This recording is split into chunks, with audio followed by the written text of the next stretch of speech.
प्रारंभ होत है, सुनो साथ चित दे।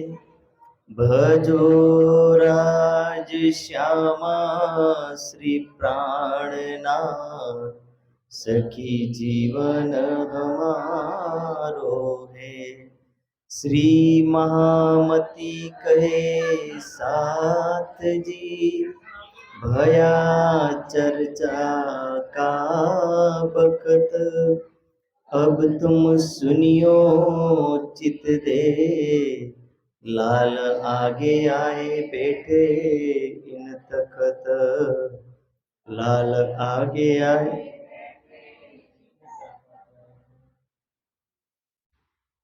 श्री महामती कहे मोमिनो, ए गड़ा की बितात, आगे कहो पर ना की, जो है हुक्म हक। जो है हुक्म हक, पहले सूरत सी सुनी।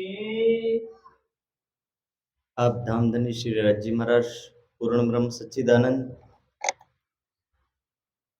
आज के प्रसंग को गढ़ा के अंदर क्या हुआ तो कह रहे, पहले सूरत सिंह ने सुनी। सूरत सिंह ने श्री जी साहब से पहले मुलाकात की और सूरत सिंह रामनगर में उनसे मुलाकात करते हैं। जब सूरत सिंह ने मुलाकात की और सूरत सिंह देवकरण जी से मुलाकात करते हैं, उनसे मिलते हैं, कहते हैं कि आपको कुछ अलौकिक ज्ञान सुनाने ले चलता हूं। और अलौकिक ज्ञान सुनाने के लिए देवकरण जी को श्री जी साहब के पास लेकर के आते हैं। जब श्री जी साहब के पास लेकर के आए, श्री जी साहब ने जब बुद्ध निष्कलंक स्वरूप का वर्णन किया तो देवकरण जी को थोड़ा सा लगा कि ये बुद्ध निष्कलंक स्वरूप वही तो नहीं जिसकी 12 साल से महाराजा छत्रसाल जी राह देख रहे हैं। देवकरण जी के मन में थोड़ी सी बात उठी, वो बात उन्होंने श्री जी साहब के सामने रखी। श्री जी साहब ने कहा कि हे देवकरण जी, मुझे लगता है कि कोई कारण कारज अवश्य है जिस वजह से आपको यहाँ आना पड़ा, क्योंकि महाराजा छत्रसाल से नाराज होकर के देवकरण जी गढ़े में आ गए थे और वहां से वो रामनगर में मुलाकात किए। अब बातों बातों में बातें निकली और बातों में ये पता चला कि महाराजा छत्रसाल बुद्ध निष्कलंक स्वरूप की राह देख करके बैठे हैं। तो उस समय महाराजा छत्रसाल के लिए देवकरण जी और लालदास जी, केशवदास जी, इन सुंदर साथ को अब यहां से मऊ भेजने के लिए तैयार होते हैं। उससे पूर्व एक प्रसंग घटित होता है। लालदास जी को कहते कि हे लालदास जी, तुम जाकर के कुरान को खोल करके देखो कि कुरान में क्या लिखा है।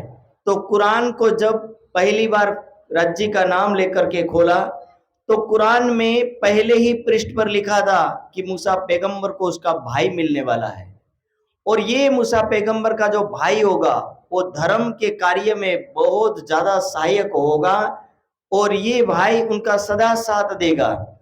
इस बात को जब श्री जी साहब ने सुना कि मूसा पैगंबर को उनका भाई मिलने वाला है, तब श्री साहब समझ गए कि शायद यही श्री छत्रसाल जी होंगे। मूसा पैगंबर यानी श्री प्राणनाथ जी, और श्री प्राणनाथ जी को शायद छत्रसाल जी का मिलन होना था, इसलिए छत्रसाल जी को कुरान में क्या लिखा, भाई करके लिखा है। इसलिए लालदास जी, उत्तम दास जी, ये सुंदर साथ और देवकरण जी मिल करके गए, मऊ चले गए और मऊ जाकर के महाराजा छत्रसाल जी को भागवत से, हिंदू धर्म ग्रंथों से, तमाम प्रमाणों के माध्यम से उनको पहचान करवाई। जब पहचान करवाई, महाराजा छत्रसाल ज्ञानी पुरुष थे, भागवत के भी ज्ञानी थे और कहा जाता है कि कवियों में कवि भी महाराजा छत्रसाल जी थे। इसलिए महाराजा छत्रसाल ज्ञानी होने के कारण से समझ जाते हैं और कहते कि आप जाकर के श्री जी साहब जी को लेकर के आइए।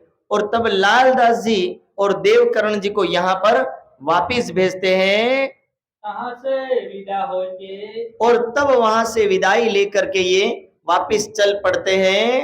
आए अगर ये पहुंचे कहाँ पर पहुंचे? अगिरिये में आकर के अगिरिये में मुलाकात करते हैं जाए मिलते राज को और श्री जी साहब से मुलाकात करके कहने लगे कि आपने राजा बहुत देखे होंगे, लेकिन शायद ये पहला राजा होगा जिस राजा को धर्म प्रति आस्था है, और ये राजा शायद धर्म के नियमों का पालन करता हुआ धर्म युद्ध लड़ेगा। सेवा करी समेत कबीले और सब समेत कबीले सेवा करी, यानी परिवार सहित ये पूरा परिवार तैयार है। चले अगर ये से और अब यहाँ से चल पड़ते हैं, अगर ये से होते हुए कहाँ पहुंचते हैं? पर में पहुंचे आए पन्ना में पहुंच गए। पन्ना की धरती जो आज की जो दिख रही है वो पहले वैसी धरती नहीं थी। इस धरती में पहले झाड़ झंकड़ बिल्कुल जंगल वाला एरिया था, और जंगल वाले एरिया में ये तो पहले से एक निशान लिखा था विंध्याचल पर्वत के ऊपर सुंदर धाम सुहाएगा, कि ये वर्षों पहले शास्त्रों में लिखा था कि ये विंध्याचल पर्वत है, और इस पर्वत के ऊपर जब भगवान शिव स्वयं यहाँ से गुजर करके जा रहे होते हैं, उस समय उस धरती को देख करके स्वयं नीचे उतरते और नीचे उतर करके स्वयं नमन दंडवत नमन करते, और दंडवत नमन करते समय पार्वती पूछती है कि हे देव, ये ऐसी कौन सी धरती है जहां पर आप नमन कर रहे हो? ना यहाँ कोई मंदिर है, ना कोई स्थान है, ना कोई जगह है, इस जंगल में आखिर क्या चीज होने वाली है? तब भगवान शिव कहते कि हे पार्वती, ये वो पवित्र धाम है कि जहां पर पूर्ण ब्रह्म सच्चिदानंद आने वाले, ये पवित्र जगह है। भले यहाँ आज झाड़ झंकड़ और सब कुछ है, लेकिन आने वाले समय में ये बड़ा धाम होगा। और इसी के विषय में शास्त्रों में लिखा था, पद्मावती ने केन श्रद्धे विंदे पृष्ठे विराजिता इंद्रावती नाम सा देवी भविष्यति कलौ युगे, कि ये पद्मावती नाम का ये एरिया, और इस एरिया के अंदर बोले स्वयं इस केन नदी के किनारे इंद्रावती नाम की देवी, इंद्रावती को किस नाम से कहा? देवी के नाम से कहा कि वो इंद्रावती नाम की देवी यहाँ पर प्रकट होगी और कलयुग में उनका आगमन होगा, ऐसा शास्त्र में लिखा था। उस आधार पर पन्ना जी की धरती पवित्र धरती, और उस पवित्र धरती के अंदर स्वयं ये पहुंच गए।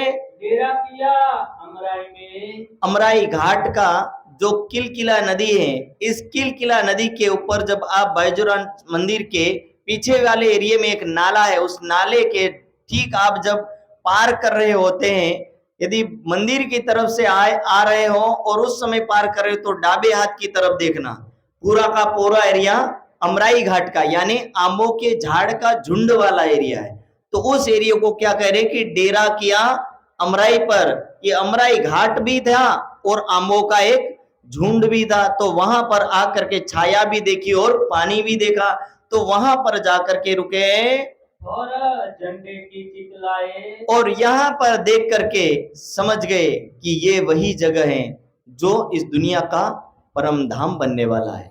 और श्री जी साहब ने इस जगह को देख करके कहा कि अब ये अंतिम जगह होगी। नदी किलकिला तीर पे, अब कह रहे कि ये कौन आया है? तो कह रहे नदी किलकिला तीर पर उतरे परमहंस आए, तिन में सिरदार अक्षरातीत देख अपना ठोर सुख पाए। कि कौन आया इस धरती पर? तो कह रहे हैं कि किलकिला नदी के ऊपर जो आए हैं वो परमहंस है, और उनके साथ उनका जो सिरदार है वो स्वयं पूर्ण ब्रह्म सच्चिदानंद है, वो इस नदी के अंदर और ये इस एरिया में आए हैं। डेरा करत परना के, और उस समय वहां पर सब लोगों ने कहा कि अब यहाँ हम पड़ाव डालते, यहीं रुकेंगे आज से।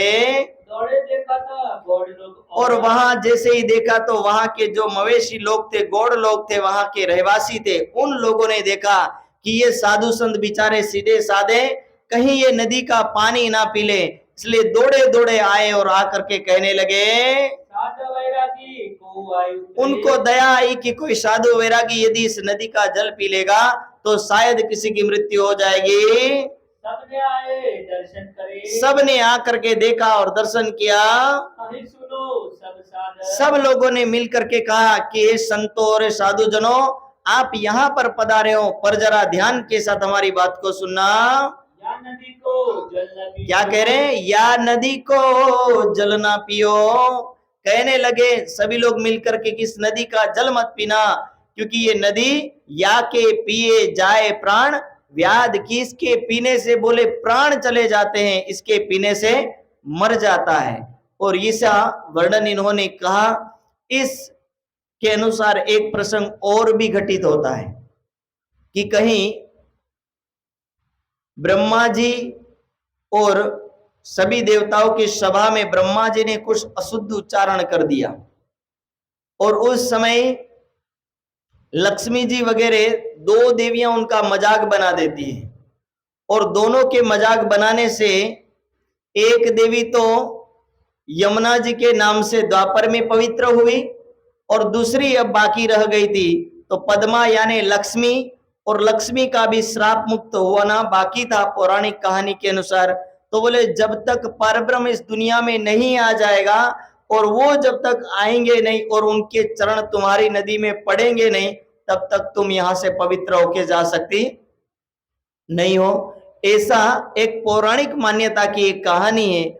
और दूसरी कहानी में ऐसा कर सकते हैं कि वहां जंगल का एरिया है, और हो सकता है कि जहरीले पेड़ भी होंगे और औषधि वाले पेड़ भी होंगे, और उस एरिया में हो सकता है कि जहरीले पेड़ों वाली जो जड़ें होंगी, जहां से घिस करके पानी आने की वजह से जहर तत्व ज्यादा भी हो सकता है, ऐसा कारण भी बन सकता है। तो इसीलिए ये जल पूरा कैसा था? जहर तत्व से भरा हुआ था।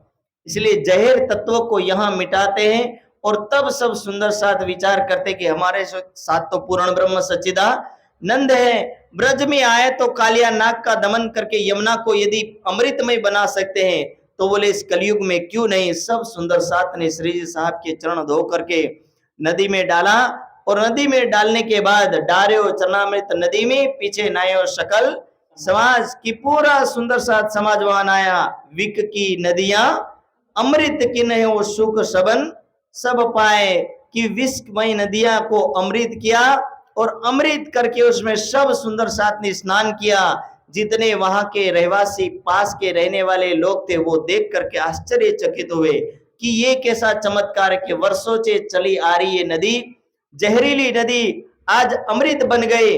और अमृत बनने के बाद बोले हर समाज जो आध्यात्मिक लोग है, साधु संत, ये तो उसमें ना रहे हैं। और इस चमत्कार को देख करके यहाँ के अड़ोस पड़ोस के जो भी रहवासी थे वो भी नतमस्तक होते हैं। इधर महाराजा छत्रसाल ने खबर भेजी कि मेरे पूरे मौसानिया को घेर करके शेर अफगन का बैठा हुआ है, अब मैं यहाँ से राज्य को छोड़ करके बाहर निकल नहीं सकता। तब सुंदर साथ को कहा कि आप लोग यहाँ आ जाइए। तब स्वरूप दे छोड़ के आप छड़े पधारे इत। उस समय वो कैसे चले कि छड़े छड़े यानी जवान जवान सुंदर साथ मिल करके श्री साहब के साथ चल पड़े। और मौसानिया जब पहुंचे तो उस समय तंदूनी दरवाजा जो उसका गेट था, उस गेट का नाम क्या है? तंदूनी दरवाजा। तंदूनी दरवाजे पर पहुंचे। छत्रसाल जी को जब पता चला तो भेष बदला, क्योंकि शेर अफगन का पूरे एरिया को घेर के बैठा था। इस वजह से उनको लगा कि यदि मैं उसी राजा के भेष में जाता हूं और भूलवश किसी ने मुझे पकड़ लिया तो, इसलिए शिकारी का भेष धारण किया। और शिकारी का भेष मतलब हथियारों से पूर्णतया सुसज्जित हो करके बाहर निकले, और बाहर निकल करके दर्शन दूर से करने के लिए आए। तहाँ जाए ठाड़े भये, और उस समय वहां पास में दूर में जाकर के खड़े हो गए,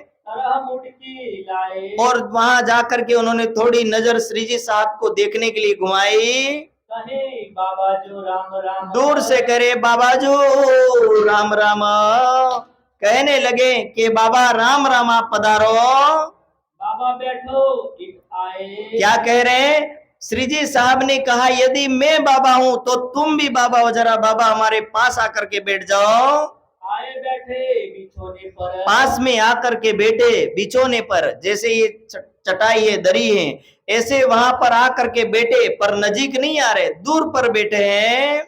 कहीं बाबा और आगे आओ। श्री जी साहब ने उनका नाम ही बाबा रख दिया, क्योंकि बदले में पहले उन्होंने कहा बाबा जो राम राम, अब कह रहे कि हम भी बाबा और तुम भी बाबा। उस आसन पर कहे जरा और आगे खिसक के आओ। बैठो इत हजूर। हजूर यानी बिल्कुल पास में आकर के आप बैठिए।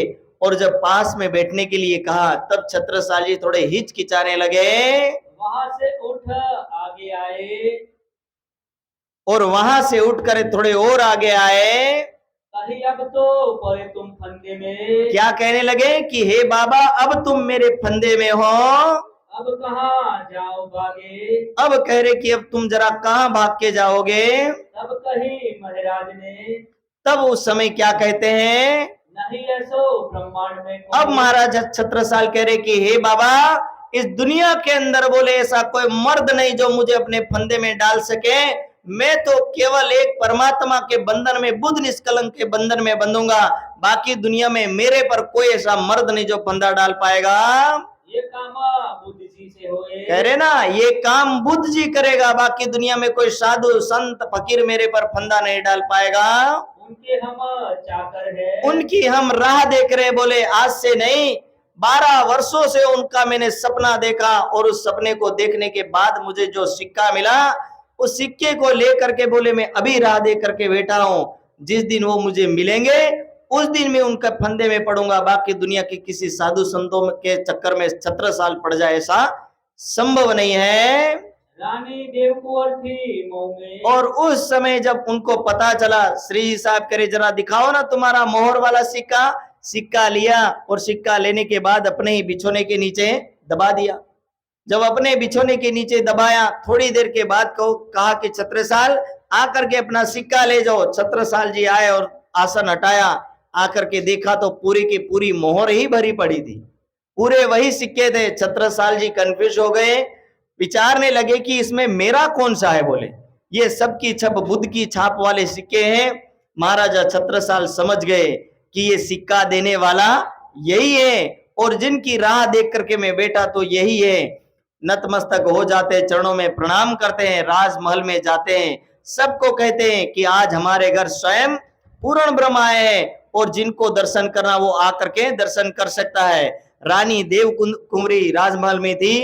उन्होंने ब्राह्मणियों का भेष धारण करके और वहां के मंत्री वगैरह की पत्नियों के साथ, दासियों के साथ स्वयं झुंड में आती है, प्रणाम करके जाती है। और राजमहल में जिनको प्रणाम करना था वो सब आने लगे। फिर जाहिर होए के। फिर जाहिर आगे क्या हुआ, आगे फिर चलाए। आगे फिर महाराजा छत्रसाल के चाचा बल दीवान वगैरह वो भी आए। भेंट करी बनाए। उन्होंने मुलाकात की महाराजा छत्रसाल जी के साथ मिलकर के श्री साहब से। श्री राजा रुमाल लेके। और उस समय कहने लगे कि हे श्री साहब, शायद हमें लगता है कि ये हमारी पहली और आखिरी मुलाकात है, क्योंकि शेर अफगन का 8000 की फौज लेकर के पूरे मऊ को घेर करके बैठा है। यदि हम थोड़ी भी भूल करें तो शायद हम वापस लौट के नहीं आ सकते हैं। तब श्री साहब ने अपने हाथ का रुमाल था महाराजा छत्रसाल के सिर पर रखा। कहने लगे कि हे छत्ता, चिंता ना करो, सब कुशल होगा, तुम इस युद्ध से वापस अवश्य लौटोगे। और हाथ रख करके आशीर्वाद दिया कि सदा तुम्हारी विजय हो। और महाराजा छत्रसाल लश्कर के साथ यहाँ से निकल पड़े। 1000 सैनिक 8000 सैनिकों के साथ भिड़ जाते हैं। महाराजा छत्रसाल और उनके सैनिक कई कई सैनिकों पर भारी पड़ रहे थे और 1000 सैनिक मिलकर के 8000 सैनिकों को परास्त करते हैं। शेर अफगन खां को बंदी बना लेते हैं और बंदी बना ला करके उनको पैसा लेकर के वापस छोड़ देते हैं। शेर अफगन खां तो चला जाता है, लेकिन धीरे धीरे वापस भी आएगा वो।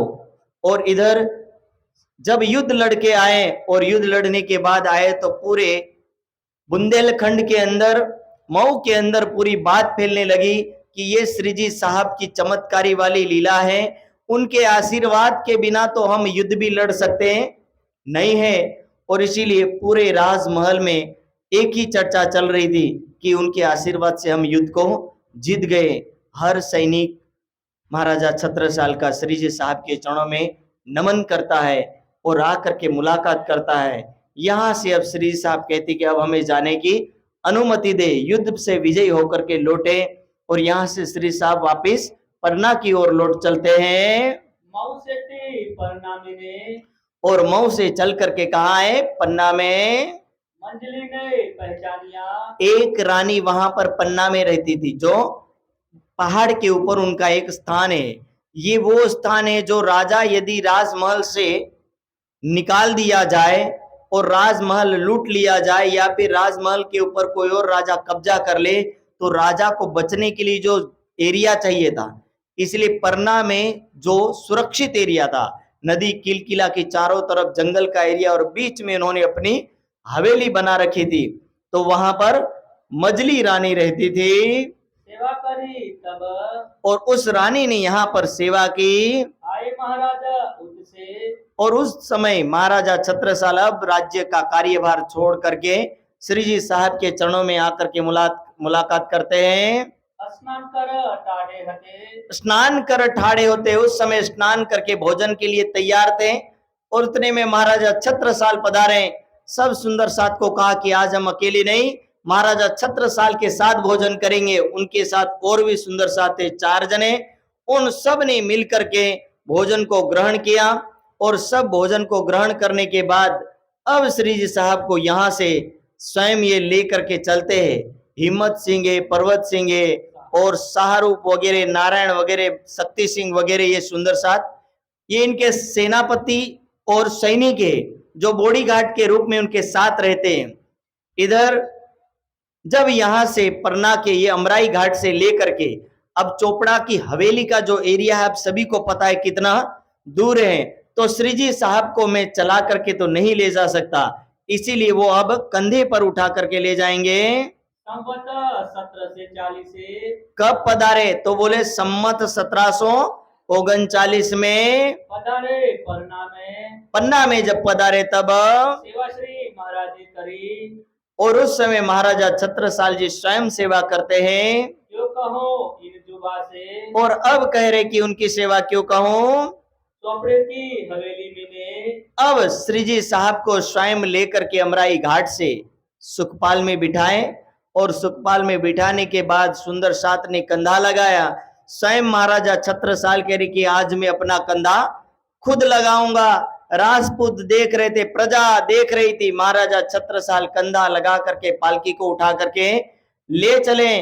और जब पालकी को लेकर के चले, चोपड़ा की हवेली के पास में पहुंचे, तो उस समय जब चोपड़ा की हवेली के सामने पालकी रखी और पालकी रखने के बाद जैसे ही श्री साहब अब अंदर चलने लगे, तब क्या हुआ।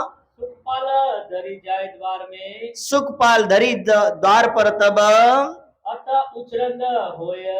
अत उचरंग यानी बड़े प्रेम के साथ, यहाँ आनंद के साथ उस पालकी को रखा। और जब अंदर चलने लगे तब चले आप भीतर को। जब अंदर को चलने लगे तब सुफल जो सोय। महाराजा छत्रसाल कह रहे कि मैं धन्य धन्य हो गया, आज मैं पूर्ण ब्रह्म की सेवा कर सका। भीतर जाते द्वार में। भीतर जाते द्वार में मजली रानी ने अपना साड़ी का पावड़ा किया। उस समय रानियां 2 साड़ियां पहनती थी। एक साड़ी पहनी जाती थी और एक साड़ी एक यहां से कंधे से होती हुई 2 हाथों में धारण की जाती थी। तो एक साड़ी जो कंधों से हाथों में धारण करने वाली साड़ी थी, जो एक्स्ट्रा साड़ी मानी जाती है दुपट्टा के रूप में, वो साड़ी उन्होंने बिछाई। महाराजा छत्रसाल कह रहे ना ना ना ना ना, बोले मेरे अलावा और सेवा कोई कर सकता नहीं। महाराजा छत्रसाल ने उस साड़ी को हटाया और अपने पगड़ी को उतारा और पगड़ी को उतार करके श्री जी साहब के चरणों में पगड़ी बिछा दी। मजली रानी की आंखों से आंसू आने लगे। इधर जितने बुंदेल के राजपूत थे, उन राजपूतों ने, बुंदेलों ने देखा कि आज शायद राजपूतों का सिर नहीं, सब कुछ कट गया। बोले क्योंकि सिर ही एक ऐसी चीज है कि जिसको बचाया जा सकता, और सिर के बदले में पगड़ी महत्वपूर्ण होती है। यदि किसी ने पगड़ी उतार ली तो मान लो सब कुछ उतार लिया। और ये पगड़ी का एक शान की बात है। महाराजा छत्रसाल का इतिहास एक शान है वाला इतिहास है।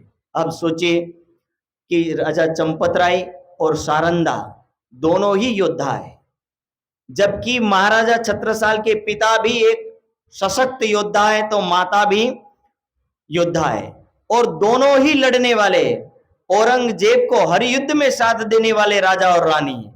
पर एक कारण बनता है कि जिस युद्ध के अंदर एक शर्त रहती है, एक औरंगजेब का घोड़ा विशेष घोड़ा होता, उस घोड़े को कहते कि यदि आप युद्ध जीत गए तो ये घोड़ा हम आपको दे देंगे। और युद्ध जीत करके आए और युद्ध जीतने के बाद वो घोड़ा उनको दिया गया नहीं। सारंदा एक वीरांगना नारी थी। सारंदा दिल्ली के अंदर आकर के दिल्ली के किले से घोड़े को छुड़ा करके ले जाती है और तब से ये लड़ाई छिड़ जाती है कि एक नारी दिल्ली के अंदर से स्वयं बादशाह के राजमहल से वो घोड़ा छुड़ा ले गई। इसकी इज्जत का कचरा हुआ और इस इज्जत के जाने की वजह से तब से औरंगजेब बुरी नजर करता है और पीछे पड़ जाता है। और इस वजह से महाराजा छत्रसाल का जन्म भी एक तूफान की घड़ी में होता है, युद्ध की घड़ी में होता है। और इसीलिए सब लोगों को लगा कि ये महाराजा छत्रसाल जो सारे तूफानों से लड़ सकता है, आज स्वयं एक साधु के चरणों में अपनी पगड़ी उतार के रख दिया। उनको ये बात अच्छी नहीं लगी और इस अच्छी ना लगने की वजह से सारे बुंदेले अंदर अंदर बातें करने लगे। इधर मजली रानी की साड़ी हटा दी, वो दुखी थी। श्री जी साहब उस पगड़ी पर चल करके जा रहे थे, जाते जाते वो पगड़ी पलंग तक जाते जाते वो कम हो गई और कम होने की वजह से श्री जी साहब ने मजली रानी की तरफ नजर की कि अब आप अपनी साड़ी को बिछा दीजिए। अपनी साड़ी बिछाई, मजली रानी अंतःकरण से खुश हो जाती है, कहने लगी यदि मैं पुरुष होती तो शायद आज मेरी साड़ी को कोई नहीं हटाता। एक मेरा स्त्री का तन और स्त्री के तन होने की वजह से आज मेरी साड़ी हटा दी। ये बात मजली रानी को एक थोड़ी दुखद लगी, क्योंकि आत्मा के अंदर कोई भाव अलग अलग होता नहीं है, आत्मा में कोई भेदभाव नहीं होता है, लेकिन शरीर की दृष्टि से पति और पत्नी है। और पति और पत्नी होने की वजह से महाराजा छत्रसाल जी यही सोच रहे कि मेरे आगे कोई हो सकता नहीं, इसीलिए वो साड़ी हटा दी गई थी। अब यहाँ पर जब स्वयं बाईजूराज जी और श्री साहब को पलंग पर बिठाते और पलंग पर बिठाने के बाद उस समय यहाँ पर क्या करते हैं, यही टीका यही पावड़ो, और उस समय कह रहे यही टीका यही पावड़ो के हे सुंदर साथ जी ये क्या है, तो बोले यही टीका और यही हमारा निछावर है। श्री प्राणनाथ के चरण पर, श्री प्राणनाथ जी के पूर्ण ब्रह्म के चरणों में छत्ता बलि बलि जाए, छत्ता बलि बलि जाए कि मैं छत्रसाल अपने आप को आज सब कुछ समर्पित करता हूँ। सात समस्त के बीच में, सात समस्त के बीच में, अब कह रहे हैं कि सात समस्त के बीच में कहीं तुम साक्षात अक्षरातीत हो, जुगल धनी बिठाए कि दोनों को बाईजूराज जी को और श्री जी साहब को बिठा करके महाराजा छत्रसाल कह रहे कि मैं आपको युगल स्वरूप मानता हूं। और युगल स्वरूप मानने के बाद पूरे बुंदेलवासी जो अगल बगल में खड़े थे उनको संबोधन करके कहते हैं कि तुम जिनको साधु और फकीर समझ रहे हो, संत समझ रहे हो, ये कोई संत नहीं है, ये मेरे घर पर आने वाले स्वयं बुद्ध निष्कलंक स्वरूप पूर्ण ब्रह्म सच्चिदानंद अक्षरातीत हैं। कहीं तुम साक्षात अक्षरातीत हो। श्री ठाकुरानी जी के साथ संग ले, और उस समय ये हम चिन्ह तुम्हें बनाए कि ये हमारे पूजनीय है, और ऐसा करके अपना पूरा विवरण देते हैं और साथ में बुंदोलों को समझाते कौन पधारा मेरे घर, तो कहे पूर्ण ब्रह्म, ब्रह्म से न्यारे आनंद अखंड अपारे, कि मेरे घर कोई सामान्य नहीं आया है, पूर्ण ब्रह्म सच्चिदानंद जो अक्षर ब्रह्म से भी परे रहने वाला वो पूर्ण ब्रह्म सच्चिदानंद आया है, अखंड और अपार जो इस दुनिया से परे रहने वाला है। शिव सनकादि आदि कहे शेष न पावे, कि जिसको शिव सनकादिक वगैरह भी जानते नहीं वो पूर्ण ब्रह्म मेरे घर पर आए हैं, और उस पूर्ण ब्रह्म सच्चिदानंद की मैं आराधना करता हूं। ये निश्चित है कि रविदास ने कहा था, शेष गणेश महेश दिनेशु जाहि निरंतर ध्यानी, अछेद अभेद सो वेद बतावे न्यारत से सुख व्यास रटे, ताही अहिरन की छोरियां सस्यावर छास में नाच नचावे, कि वो पूर्ण ब्रह्म सच्चिदानंद जिसके लिए स्वयं शेष गणेश महेश दिनेश ये सारे देवी देवता स्वयं निरंतर ध्यान करते हैं, वो हमारे घर पर आए, जिनके लिए ब्रज की गोपियां एक छाछ ग्लास के अंदर उनको नाचने के लिए कहती थी और नाचना शुरू कर देते थे। ओ पूर्ण ब्रह्म सच्चिदानंद शिव शनकादिक आदि कहे कि जो शिव सनकादिक वगैरह जिनको नहीं जानते वो पूर्ण ब्रह्म सच्चिदानंद मेरे घर पे आए हैं और त्रिगुण फांस के फंद पड़े थे सो फंदा निर्वारे कि मेरे घर कौन आया है, तो बोले तीनों गुणों में हम दुनिया के मोह जाल में बंधन में पड़े थे, इस बंधन से मुक्त करने के लिए वो पूर्ण ब्रह्म सच्चिदानंद हमारे घर पर पधारे हैं और श्री ठाकुरानी जी संग ले, अकेले नहीं आए, साथ में कौन, श्री ठाकुरानी श्यामा महारानी जी को साथ में लेकर के और सब सखियों को लेकर के आए और वही छत्रसाल कह रहे कि मैं उन पर अपने आप को समर्पित करता हूं। पहले दाता हम भये, और अब कह रहे हैं कि पहले दाता हम भये, और उस समय अपने आप को क्या कह रहे कि हम पहले उनको देने वाले हैं, अपना समर्पण करते हैं। श्री ठाकुरानी जी के साथ संग ले, श्री ठाकुरानी जी संग साथ लेकर के पधारे, अकेले नहीं आए हैं। पधारे मेरे घर, पधारे मेरे घर वो स्वयं आए हैं। धनी बिना तुम्हें और देखे, क्या कह रहे हैं, धनी बिना तुम्हें और देखे कि इस दुनिया के अंदर यदि तुम्हें आत्मा के मालिक के बिना और समझता है कोई तो सो नहीं मिसल मातर, सो नहीं मिसल मातवर की वो सुंदर साथ की जमात में ही नहीं होगा। अब तो कछु ना हमारो, अब हम ये सारी जो चीज थी हमने तो सब कुछ अपना समर्पित कर दिया है, दे चुके हम शीश, हमने अपना आप समर्पण किया है। शीश देने का मतलब कोई काट के नहीं देना, जैसे आप आरती उतारते हो, आरती में क्या कहते हैं, कंचन थाल चहुमुख दीवल, कि भाई हम जब सिर से लेकर के पैरों तक आरती घुमाते हैं उसका तात्पर्य क्या होता है, उसका यही एक तात्पर्य है कि मैं अपने आप को सिर से लेकर के नख तक के संपूर्ण तन मन धन को मैं समर्पित करता हूं कि हे परमात्मा मेरी आत्मा आपके चरणों में समर्पित है। यही तो हमारी आरती है, तन मन धन न्योछावर किन्हो, कि मैं अपने आप को तन मन धन से न्योछावर करता हूं और यही आरती है। इसके अलावा कोई आरती, दीपक तो एक ज्ञान का प्रतीक है, जैसे दीपक प्रकाश करता है इसी प्रकार ज्ञान क्या है, एक प्रकाश है। ज्ञान अज्ञान में पड़ी उस आत्मा के लिए उजाला है, दीपक का रूप यानी अंधेरे में पड़ी आत्मा को जब प्रकाश मिलता है तो वो प्रकाश के सहारे आती है और प्रकाश के सहारे आने के बाद वो आत्म परमात्मा को समर्पित करती है। तब वो अपनी आरती को सिर से लेकर के पैरों तक उतार करके कहती है इशारों से कि हे परमात्मा मैं आपके चरणों में समर्पित हुए हूं। इसी तरह ये ज्ञान रूपी दीपक हर आत्मा को अज्ञानता के अंधकार से विमुक्त करवा करके ज्ञान के उजाले पर ले चलता है। और वही आरती है, कह रहे कि मैंने अपना सब कुछ दे दिया है, आप पर रहे न आप बस, अब हमारे बस में अपना कुछ भी नहीं रहा है, करो जानो सो बख्शिश, करो जो जानो बख्शिश की। अब आपको हे श्री साहब जो चाहते वो अब आप मुझे आदेश दीजिए। तब बोले श्री राज जी, अब कहने लगे कि मैंने बहुत सारे राजा देखे, बहुत सारे राणे देखे, बहुत सारे बादशाह देखे, पर हे छत्ता तेरे जैसा मैंने कोई नहीं देखा।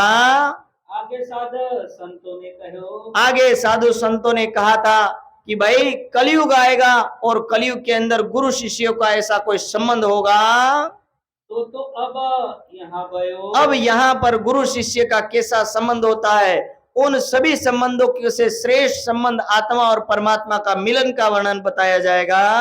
पहले दाता हम भयो, क्या कह रहे हैं, पहले दाता हम भयो गुरु को दीनो शीश, पीछे दाता गुरु भये सब किस क्यों बख्शीश। पहले महाराजा छत्रसाल अपने आप को समर्पित किए, श्री जी साहब आशीर्वाद में आशीर्वाद देते हैं और अपनी कृपा दृष्टि रखते हैं।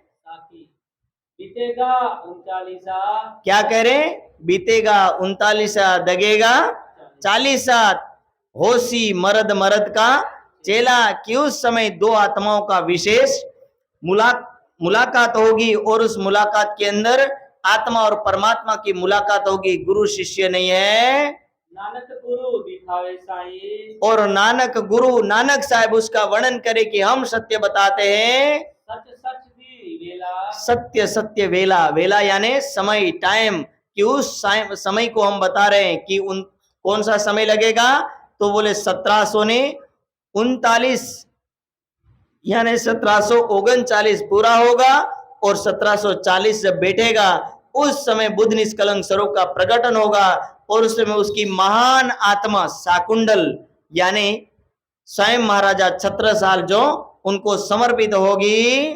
साकी कह के थाले और उस समय श्री जी साहब अब स्वयं थाली पकड़ करके अब ये साखी बोल करके क्या कहते हैं, तिलक करो श्री राजा उनके मस्तक में तिलक किया और तिलक करने के बाद क्या कहते हैं, भालमाही छत्रछाल के भाल माँ यानी सिर में मस्तक में तिलक किया। कहे आप बैठो महाराज बोलो श्री प्राणनाथ, क्या करे, आप बैठो श्री महाराज। अब कहने लगे कि आप महाराजा छत्रसाल आप बैठिए। अब से उससे पहले महाराजा छत्रसाल एक राजा थे, महाराजा नहीं थे, छोटा सा राज्य था। लेकिन आज के बाद महाराजा छत्रसाल का सूर्योदय हुआ और इस मुलाकात के बाद अब महाराजा छत्रसाल 252 युद्ध लड़ते हैं।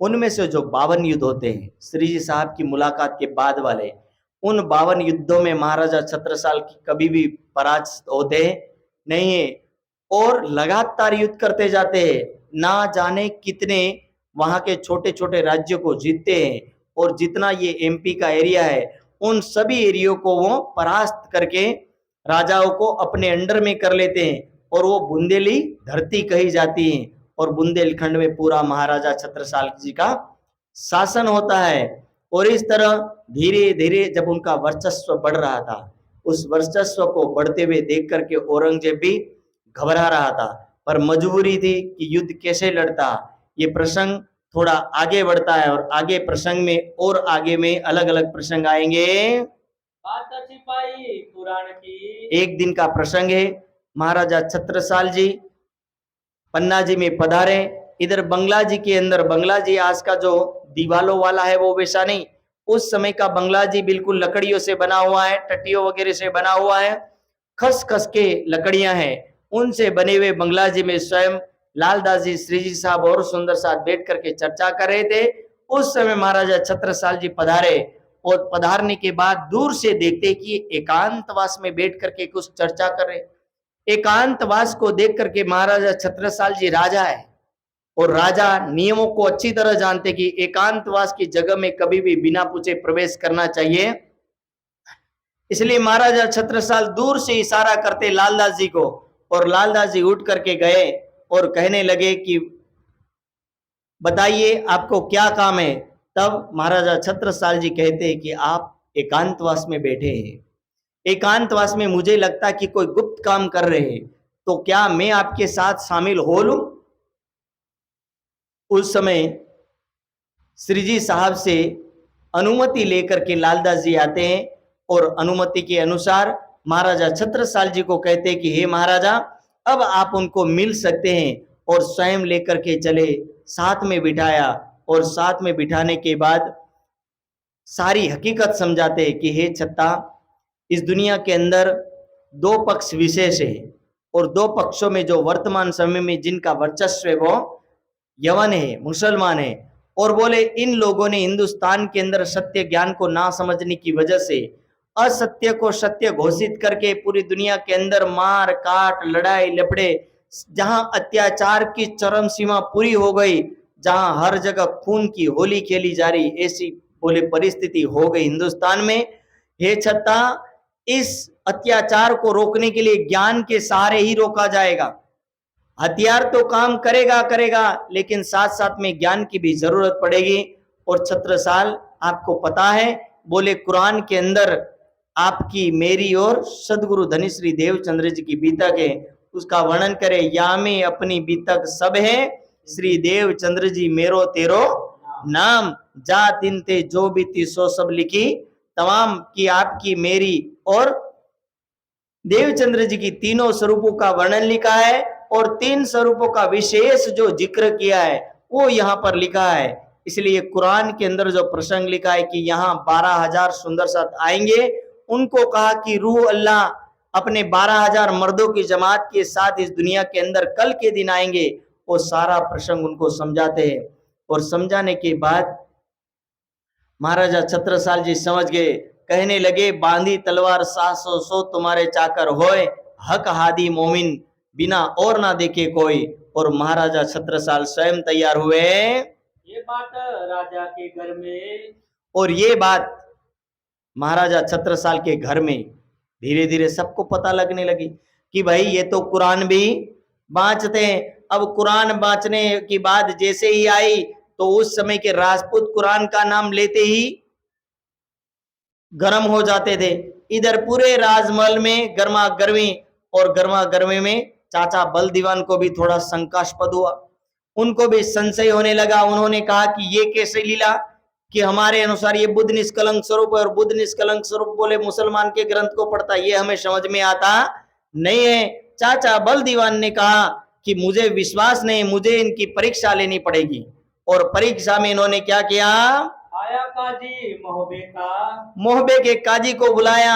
और मोहबे का काजी जब आया, उसका नाम क्या था, नाम अब्दुल रसूल, नाम अब्दुल रसूल। ये यहाँ से आया और वहां का मोहबे का रहने वाला बड़ा उस्ताद। इनके पढ़ाए लिखाए लोग दिल्ली दरबार में भी शासन मंत्री पद और राज्य में मंत्री पद पर बैठते थे। इनसे चर्चा भई। उस समय अब्दुल रसूल, एक सभा लगी शास्त्रार्थ की, और शास्त्रार्थ की सभा में अब्दुल रसूल भी बैठा, महाराजा छत्रसाल जी बैठे, लालदास जी बैठे, श्री जी साहब जी बैठे, और कई सुंदर साधु सभा में उपस्थित रहे। और वहां वो सवालों की बातचीत पूछी गई, कुरान की मकबूल, कुरान की बातों को पूछा। इनसे पूछिया, उनसे पूछा, क्या पूछा, कुरान का सवाल एक सवाल कुरान का पूछा। बोले जरा बताओ। जिन बोलो जवाब अनेक, आप बोले अनेक जवाब मत देना, बोले हम कुरान के एक सवाल को पूछेंगे, आप भी बोले कुरान के एक सवाल को बताना। क्यों दुनिया की पैदाइश, सवाल क्या था, क्यों दुनिया की पैदाइश। कहने लगे कि हे अब्दुल रसूल, हे काजी साहब, बोले दुनिया की जो पैदाइश, ये सृष्टि सर्जन कैसे हुआ जरा बताओ। लिखी बीच कुरान, कहाँ लिखी, तो बोले कुरान के अंदर कैसे लिखा है, जरा उसका खोल के वर्णन करो। समझ जवाब दीजियो, समझ करके जवाब दीजिए, ऐसे खोल करके बात मत कर देना। ये बात बड़ी फिरकाना, और ये कुरान के अंदर ये बड़ी बात है, बोले छोटी मोटी बात नहीं है। पांच तब जवाब काजी दिया, उस समय काजी क्या जवाब देता है, क्यों कर कहे खिलाफ, हम आपको एक शब्द भी उल्टे सीधे नहीं बताएंगे, जो सत्य होगा, जैसा सत्य होगा, हम आपको वो कुरान की गवाही लेकर के, साक्षी लेकर के बताएंगे। बूढ़े हुए पढ़ते, क्या कह रहे कि हमें आज से नहीं, बचपन से पढ़ते पढ़ते बूढ़े हो गए। ये स्वाभाविक चीज है कि मुसलमान संप्रदाय की एक सबसे बड़ी खासियत है, चाहे इंग्लिश आए चाहे ना आए, हिंदी आए चाहे ना आए, ठीक है, पर उनको अरबी अवश्य आनी चाहिए, उनको फारसी अवश्य आनी चाहिए, और कुरान कंठस्थ अवश्य होना चाहिए। ये इनकी पहचान है। आज हिंदू समाज के अंदर मत पंथ संप्रदाय इतनी क्यों है, क्योंकि हिंदू समाज के जो लोग हैं ना वेद को पढ़ते हैं, ना वेद को जानते हैं। एकेश्वरवाद से अनेकेश्वरवाद में क्यों पहुंचे, बहुदेववाद, देवी देवता में कैसे चले गए, क्योंकि इनका कारण यही था कि ये जो समाज है, अपना समाज, इस समाज को पूछिए कि वेद का, हर वेद का पहला मंत्र क्या है, हर वेद की पहली ऋचा क्या है, बीच में मंत्र कितने हैं। हिंदू समाज के बच्चों को अपने वेदों का ज्ञान ही नहीं है। जो अपने आप को हिंदू कहता है, पर जब अपनी ही संस्कृति सभ्यता के ग्रंथों का ज्ञान ना हो, ना गीता का ज्ञान है, ना महाभारत का ज्ञान है, ना रामायण का ज्ञान है, किसी से पूछिए कि राम कौन से युग में और किसका पुत्र था, तो लोगों को यही नहीं पता कि राम कौन था। यदि अकबर के बारे में पूछेंगे तो पता चलेगा अकबर महान था, लेकिन राम का इतिहास पूछिए, कृष्ण का इतिहास पूछिए, किसी को इसके बारे में पता नहीं है। ये हिंदू समाज के अंदर जो संस्कृति और सभ्यता होनी चाहिए थी, वो संस्कृति सभ्यता सब समाप्त हो गई। ना जाने कितने वाड़े बने, कितने अनेक संप्रदाय बने, और अनेक संप्रदाय में हिंदू समाज बढ़ता चला गया। आज तो हिंदुओं में वेद को पढ़ने वाला मानव बहुत कम रह गया।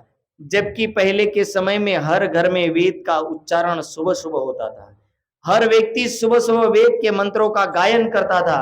आज वर्तमान समय में सुबह मंत्रों का गायन नहीं, आज सुबह बंदा उठता है तो कुछ और धुन में उठता है। इसलिए कहां से हिंदू को अपने ही संप्रदायों का और अपने ही संस्कृति सभ्यता का ज्ञान होगा। ये कह रहा कि मैं बचपन से पढ़ा लिखा हूं, एक दिन का नहीं, बचपन से पढ़ा लिखा हूं।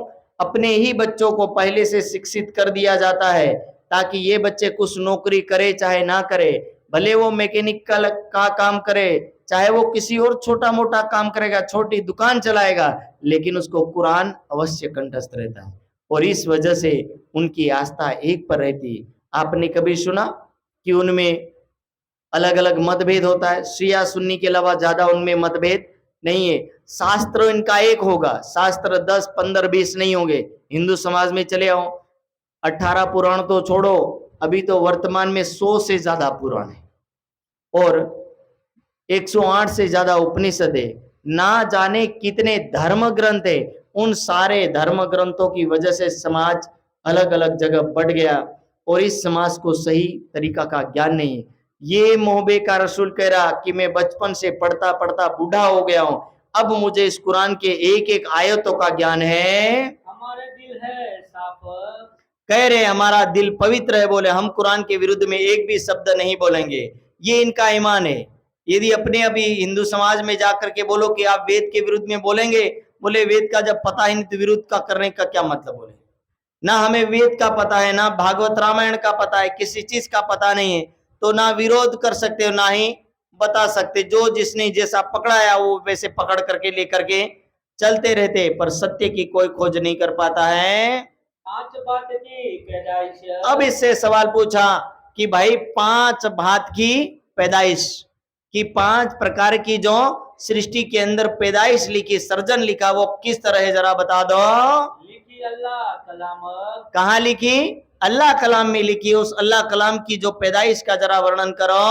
खबर कोई ना पावही, खबर कोई ना पावी, बोले उसका वर्णन और किसी को पता नहीं, जरा आप खोल के बताओ। पढ़ी खलक तमाम, और उस समय बोले सारी दुनिया उसको पढ़ती है लेकिन इसका कोई वर्णन नहीं कर पाया है। कुन से ती पैदा भई, कुन से ती पैदा भई, कि एक कुन से पैदा हुए, दूसरी ये जो आम खलक, कौन सी? आम खलक जो हुई वो कुन से पैदा हुई है। एक कहे एक हाथ से, एक हाथ से, 2 हाथ से, और आगे क्या करें? एक मूल जमात है और एक खिलकत से।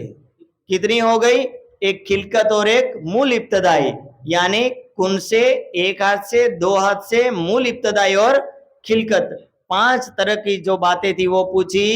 तब पूछा अब्दुल रसूल को, असली सवाल तो अब आया। बोलो श्री प्राणनाथ कह रहे हैं कि तब पूछा अब्दुल रसूल को, क्या कहते हैं? तुम हो किन में, तुम हो किन में? बोले 5 प्रकार की पैदाइश तो बता दी, पर हे मौलवी साहब जरा ये बताओ कि इन 5 में से आप कौन में से आते हो? अब साच बोलियो, तब अब बड़ा सत्य बताना जरा, इसको क्या कहते हैं? तुम पैदाइश जिनसे, एक हाथ में आते हो, 2 हाथ में आते हो, मूल इब्तदाई में आते हो, खिलकत में आते हो या कुन में आते हो, जरा बताओ। तब बल दीवान ने,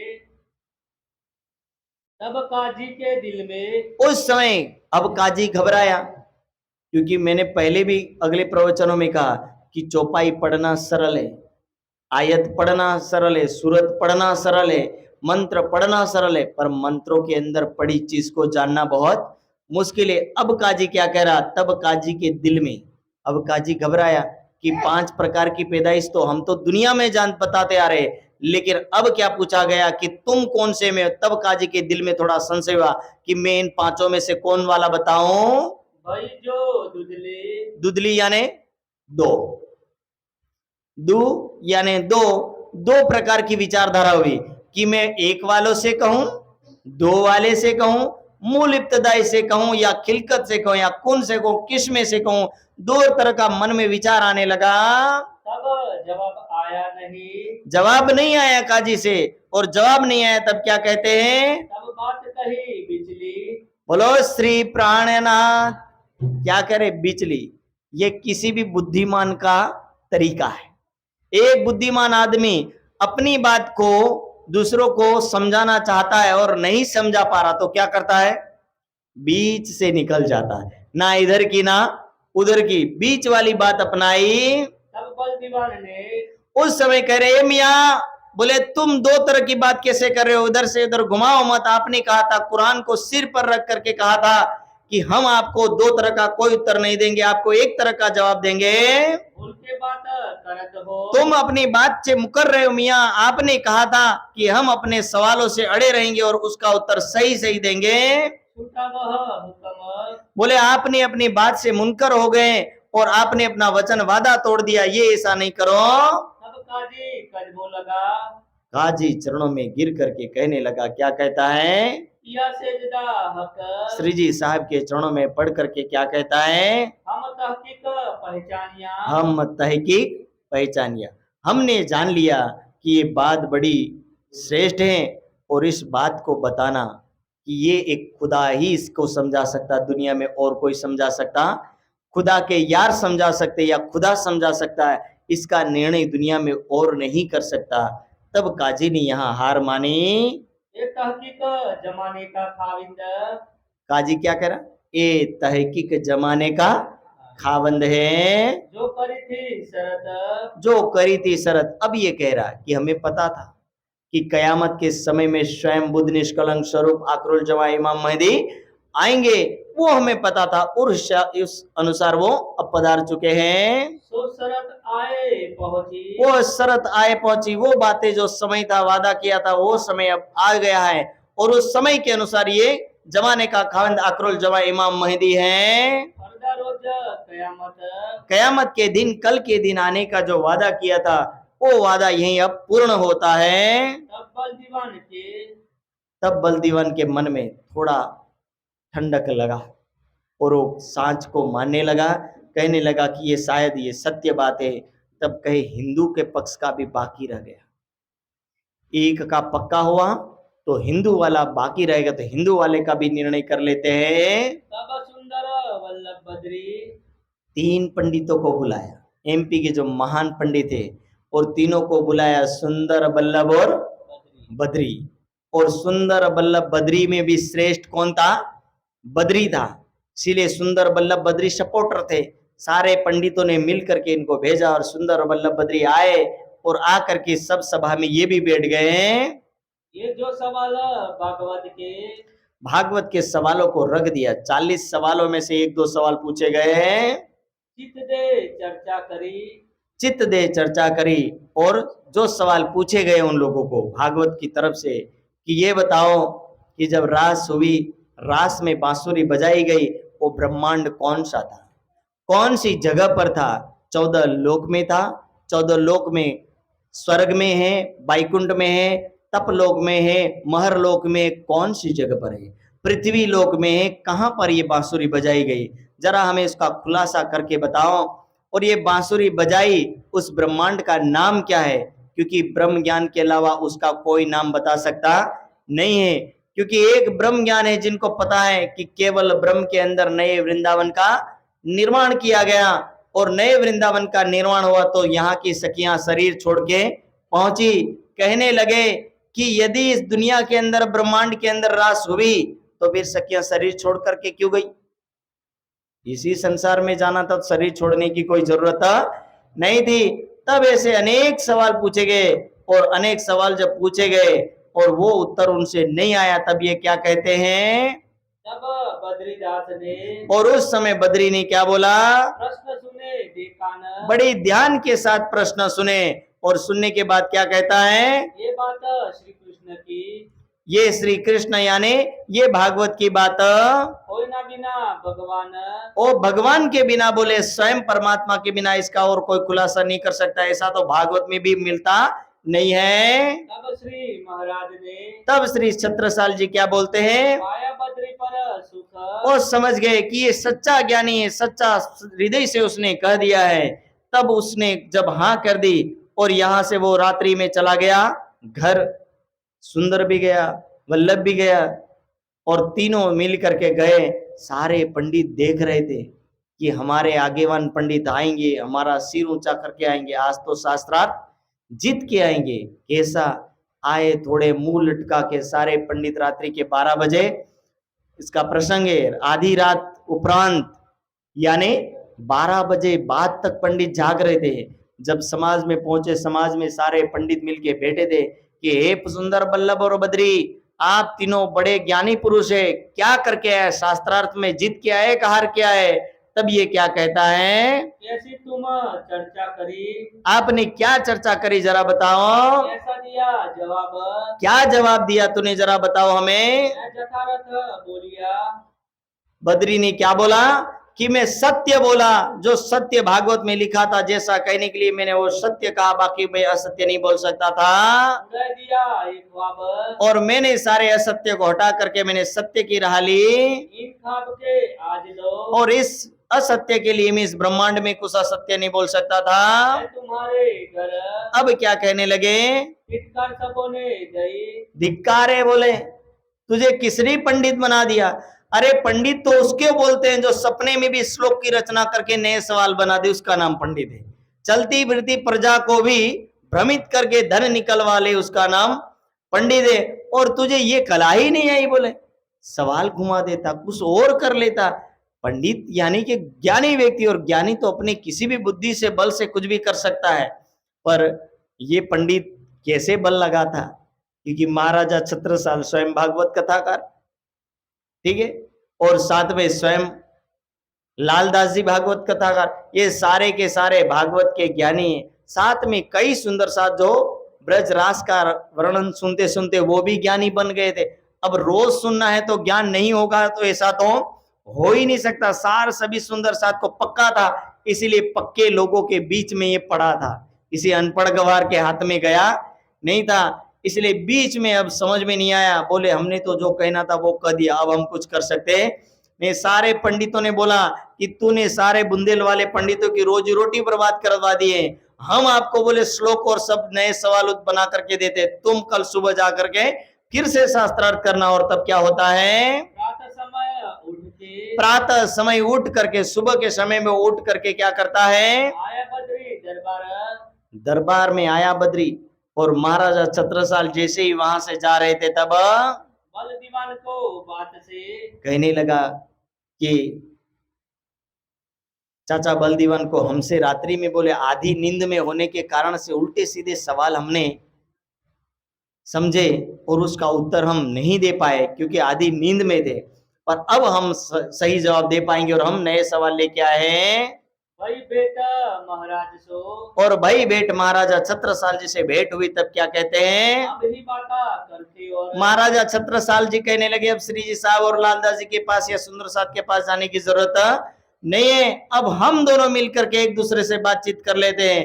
तब महाराजा छत्रसाल क्या कहते हैं, तब पूछा महाराज ने, अरे महाराज छत्रसाल जी कह रहे कि भाई रात तुम्हें क्या हुआ था, रात में तो तुमने हाँ कह दी, अब क्या हुआ, रात की बात गई किस छोर, कहने लगे कि रात की बात किधर गई, रात्रि में तो तुमने कहा था कि कृष्ण के अलावा कोई और कर सकता नहीं है, फिर तुम्हें ये कैसे हो गया, ये प्रश्न भागवत के, ये प्रश्न जो भागवत के तुम पूछ रहे हो, हम तो सब जानत। महाराजा छत्रसाल कह रहे कि तू जो श्लोक बना करके लाया और जो सवाल पूछ रहा है, जरा बता कि भागवत के कौन से अध्याय में, कौन से स्कंद में और कौन से श्लोक में ये श्लोक आते हैं, और इसमें कौन से प्रसंग है, जरा बता।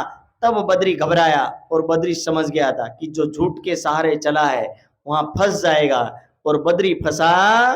तब उस महाराज को, उस समय महाराजा छत्रसाल जी को चढ़ी बड़ी रीस, गुस्सा आया महाराजा छत्रसाल जी को, और महाराजा छत्रसाल कहने लगे कि हे बद्री, तुम 14 विद्या से निपुण हो, पर मुझे नहीं लगता कि 16 कला और शब्द विद्या से परिपूर्ण होने के बावजूद भी मुझे नहीं लगता कि तुम्हें इनमें से एक भी विद्या का ज्ञान होगा। तुम सारे के सारे बोले अनपढ़ गंवार जैसे लगते हो। इसीलिए कह रहे कि हे बुंदेला, इन पंडितों को आज से कोई गुरु नहीं बनाएगा, कोई न नमावे शीश, कोई ना नमावे शीश, बोले आज से इनको कोई शीश नमन नहीं करेगा। इनकी पट्टी सिर पर, और ये इनके हाथों से जो राज्याभिषेक के समय पगड़ी बंधवा देते, बोले आज से कोई पगड़ी भी नहीं बंधवाएगा। बुंदेलों की जात में, बुंदेलों की जात में, राजपूतों की जात में बोले अब इनकी कोई जरूरत नहीं है इनको उठो न सोय, और इनका कोई उठ बैठक नहीं होगा।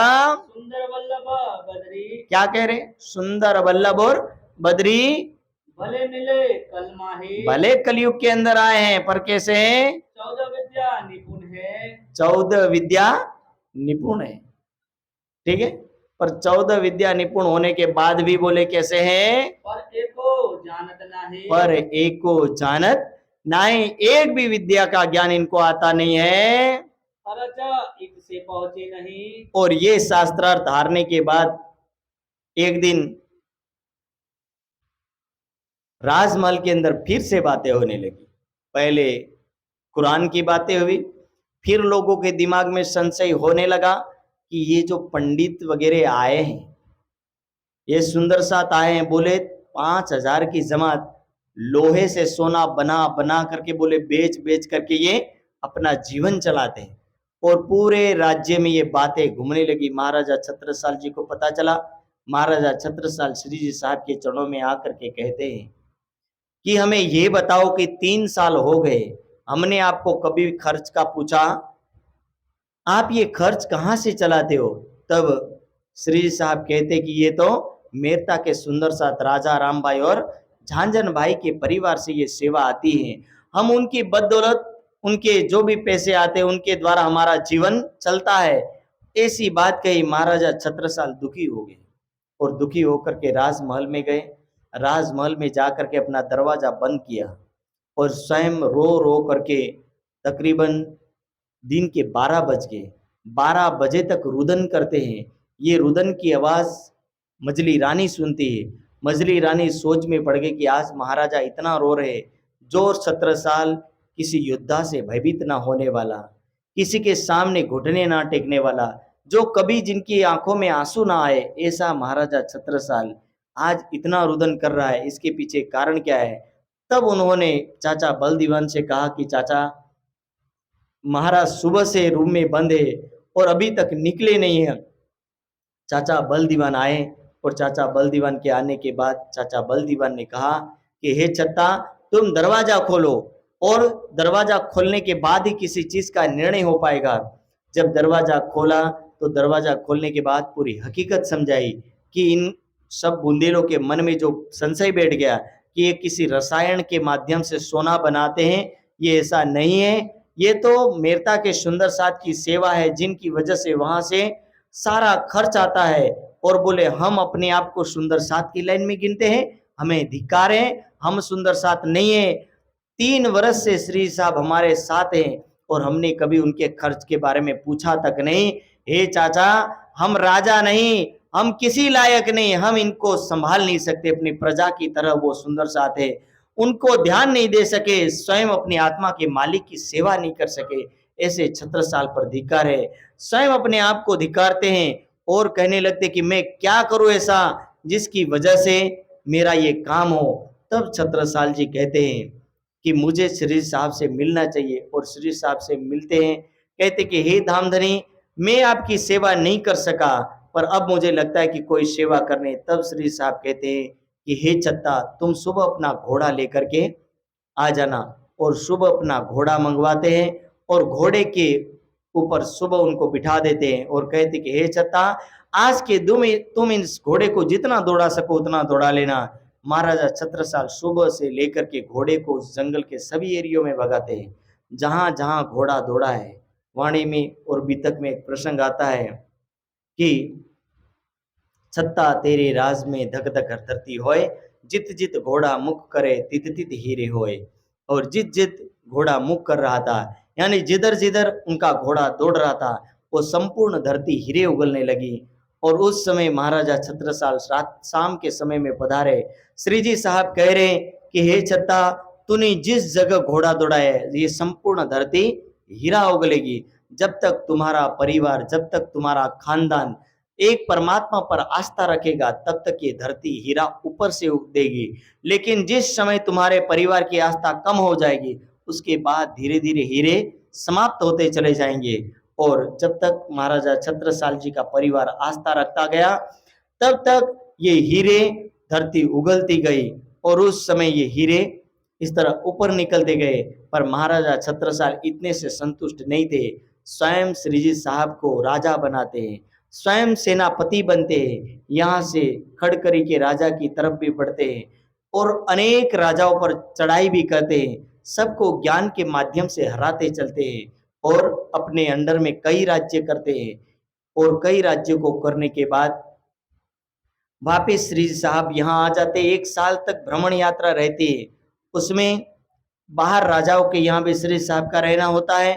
और महाराजा छत्रसाल जी मिट्टू पीरजादा जो महाराजा छत्रसाल जी के विरुद्ध भड़कता है, वो अपनी 5000 की फौज को लेकर के जब निकला तो जंगल के समय में जहाँ निकला वहाँ चमार की जाति के जो लोग थे उन लोगों ने देखा कि हमारे राज्य को लूटने आ रहे। मिट्टू पीरजादा के लिए एक कठिन पहाड़ी जो टेढ़ा मेढ़ा एकदम मार्ग था, उस मार्ग में सब उस जाति के लोग खड़े हो गए और धीरे धीरे मिट्टू पीरजादा की फौज जाने लगी। एक एक सैनिकों को वो काट काट करके फेंकने लगे और वहां 5000 की फौज को वहां पर समाप्त कर दिया। इसी तरह कई योद्धा यहाँ लड़ने के लिए आता है। और एक दिन महाराजा छत्रसाल पुनः दशहरे के दिन श्रीजी साहब के चरणों में आते हैं और 22 सैनिक उनके साथ थे। उसी दिन फिर शेर अफगन का युद्ध के लिए तैयार होता है। पूरे शेर अफगन का युद्ध के लिए आया।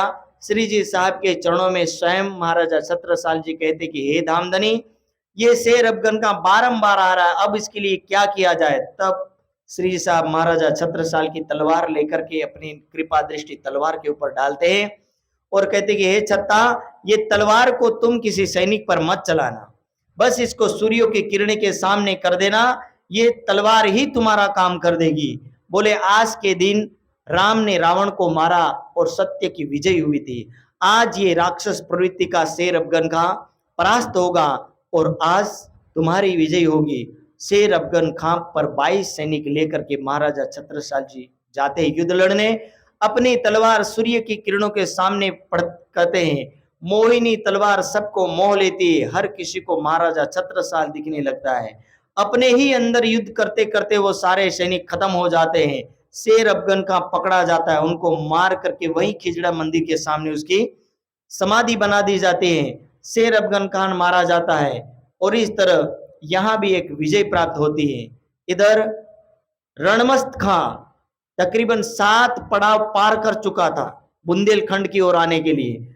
फिर बाद में औरंगजेब को पता चला, सारे मौलवियों ने जिन जिन राज्यों को जीता था उन सभी मौलवियों ने पत्र लिखे कि हे औरंगजेब बादशाह, आपने जिसको स्वीकार नहीं किया वो स्वयं बुद्ध निष्कलंक स्वरूप है।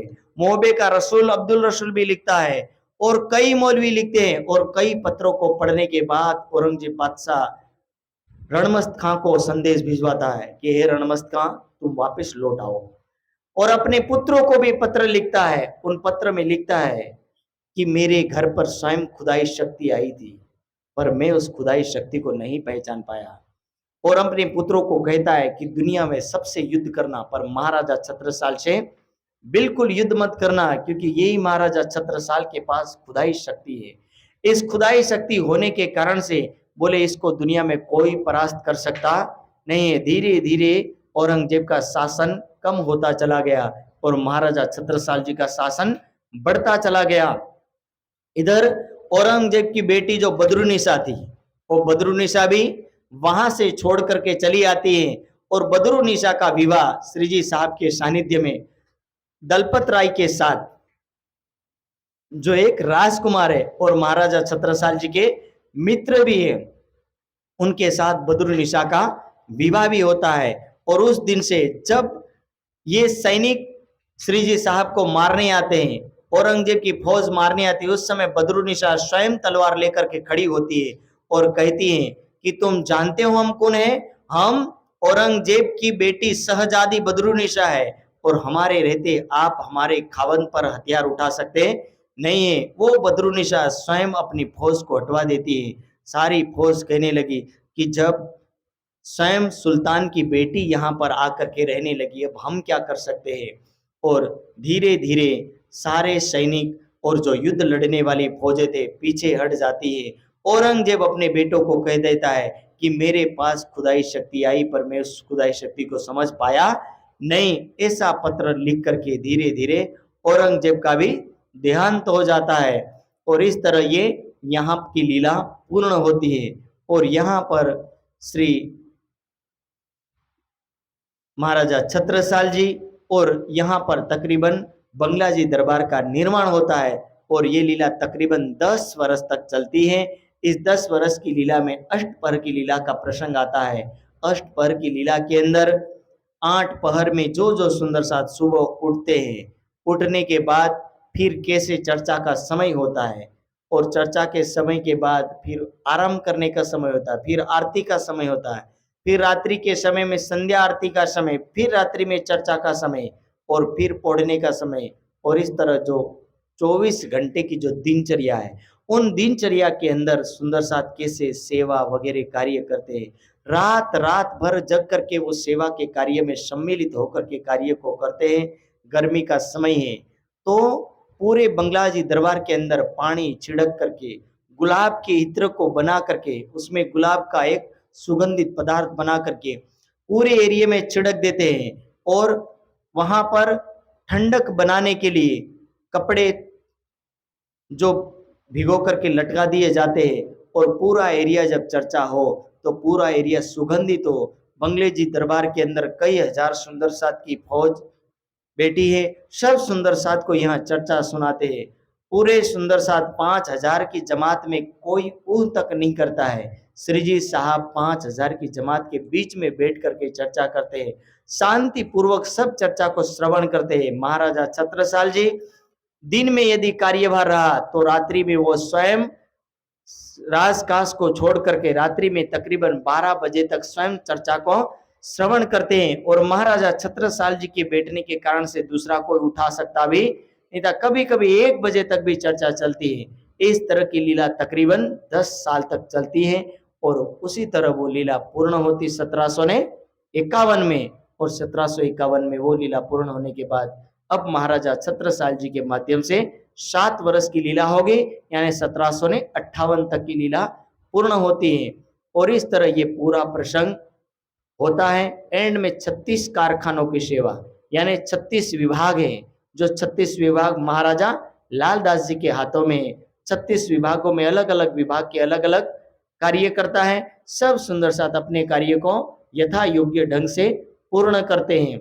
और इस तरह का ये बीतक का प्रसंग यहीं पूर्ण होता है। बोलो श्री प्राणनाथ। अब नारियल ले लेंगे, पूर्णाहुति का नारियल।